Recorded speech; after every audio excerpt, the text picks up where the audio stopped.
Breaking news, House Republicans just blocking Democrats from sending a subpoena to FCC Chairman Brendan Carr over ABC's suspension of Jimmy Kimmel. Democratic Congressman Ro Khanna, who fought for the subpoena, claims the Trump administration is making comedy illegal. And moments ago, former Secretary of State Hillary Clinton spoke on Kimmel's suspension to our own Fareed Zakaria. I had no idea when I was in public life and listening to the jokes that were made about me and the attacks that were, coming from people like Jimmy Kimmel and others, that I could have called up the head of the FCC and said, take them off the air. Making a joke of it or trying to in the sense of it. Manu Raju's out front on Capitol Hill. And Manu, you have been talking to a lot of lawmakers.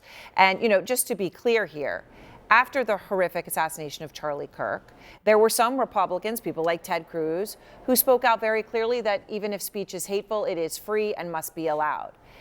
In this current moment, with what we are seeing with Jimmy Kimmel, what are you hearing from Republicans? Are any of those who stand up for free speech standing up for it now? Well, Aaron, just like so much in the Trump era, this reaction today has been mostly along party lines. We've heard most of the outrage coming from Democrats warning of censorship and the infringement on the First Amendment. We've had some Republicans raise some concerns about this, but by and large, many of them contending that this was simply, they say, a business decision. And when I asked them about the threats and the warnings coming from Trump's FCC chairman, Trump-appointed FCC chairman, about potential broadcast license being revoked if action was not taken at ABC, some of them shrugged it off or said they weren't aware of it altogether. Some, like Senator Josh Hawley, said he was fine with the ultimate outcome, which was Jimmy Kimmel off the air.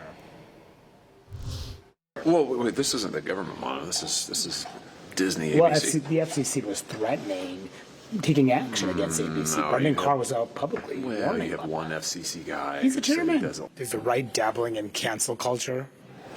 Not this guy on the right. I mean, I just said he's entitled under the First Amendment to say what he wants. But on the other hand, I applaud the move of Disney, his corporate parent, to say, we think this is terrible. Well, I think that if government authority is being used in a way that chills speech, that can be problematic. If you're committed to free speech, you should be committed to free speech across the board.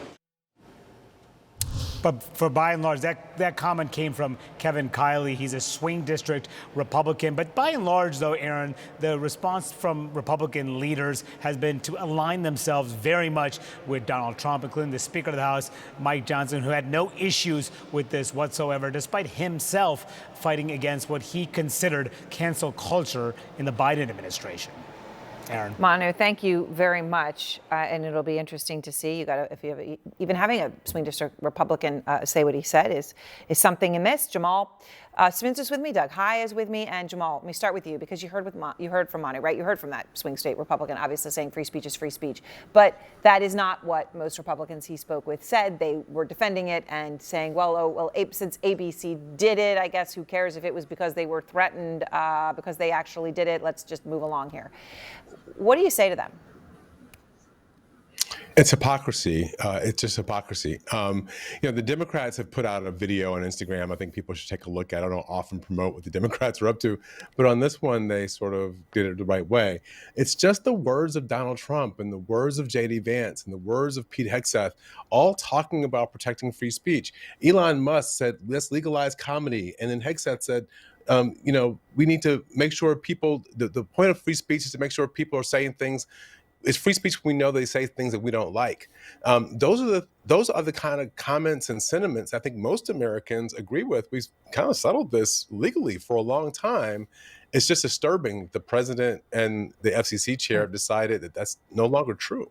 I mean, to the point of where this applies and the slippery slope, Doug, let me just play again the core part of what Kimmel said, okay, that drew this specific outrage from Carr. Let me play it. The MAGA gang desperately trying to characterize this kid who murdered Charlie Kirk as anything other than one of them and doing everything they can to score political points from it. In between the finger pointing, there was grieving. Okay, so that was Jimmy Kimmel, obviously, the other day. Doug, when the Minnesota House Speaker, Melissa Hortman, was assassinated, shot and killed in the dark of night by someone posing as a police officer, Donald Trump Jr. said this. The guy that committed those atrocities this weekend is a Democrat. Now, according to the court filings, the Minnesota gunman had a list of Minnesota public officials, Democrats. Mostly are all Democrats. I mean, look, I guess in a sense, Doug, it's kind of a ridiculous conversation to even have, but yet here we are, right? Why are either one of those things wrong for them to say? Well, I think ultimately what we should try and do is, I'll go back, Aaron, to when I worked at the Republican National Committee. On a Saturday morning in January of 2021, I received a text message that Gabby Giffords had been shot, right? And I was at the Republican National Committee. Obviously, she was a Democrat. I went into my office and got on a conference call with colleagues from Mitch McConnell's office, John Boehner's office. And what we did is we had a very serious and somber conversation, holding the mirror up to ourselves. How are we going to be responsible in this moment? How can we respond in the most responsible way possible and make sure that we set that signal for other House and Senate Republican offices? My guess is whether you're talking Republican or Democrat, these days, depending on what happens and to whom, those things don't happen. And when I see the news of the past few days now, I'm reminded of that more than one thing can be true at the same time. That the chair of the FCC or anybody from government trying to shut down speech because they don't like it is dangerous and un-American. But also that in a moment that we're in right now, if you try and score political points as a late night comedian, that's going to bring a real reaction and potentially, as we've now seen, consequences. And I say that because, Aaron, you mentioned David Letterman earlier. You're going to obviously talk about him in a little bit. Yes. Jimmy Kimmel has emulated himself on being like David Letterman. David Letterman's response to 9/11 was one of confusion and anger and compassion and something that brought the country together. As he was didn't Jimmy go with Kimmel's attacking on the George day W. that Bush Charlie as a Kirk dummy. was. No, but as was Jimmy Kimmel's on the day that Charlie Kirk was shot. I mean, look, Doug, I'm not trying to relitigate everything that he said, but coming out and speculating, there was actually a lot of speculation about what political spectrum the gunman came from, all of that, as the facts started to come out, right? And I'm trying to understand, why is it so hateful to even weigh in on that? And he is a comedian, right? He's not coming out and reporting the news on the very latest that's known. Yeah, I think I bring up the Gabby Giffords example because we were holding up a mirror to ourselves. And in politics today, what we see is people holding up mirrors to their political opponents and saying, you're wrong. When Steve Scalise was shot, I wrote a piece for CNN saying, we all need to do a better job in political rhetoric. And what I heard so often, Republicans and Democrats are saying, I don't need to do a better job. You need to do a better job. And here we are. Yes, and I would hope everyone Aaron, could agree with that. Yeah, go ahead, Jamal.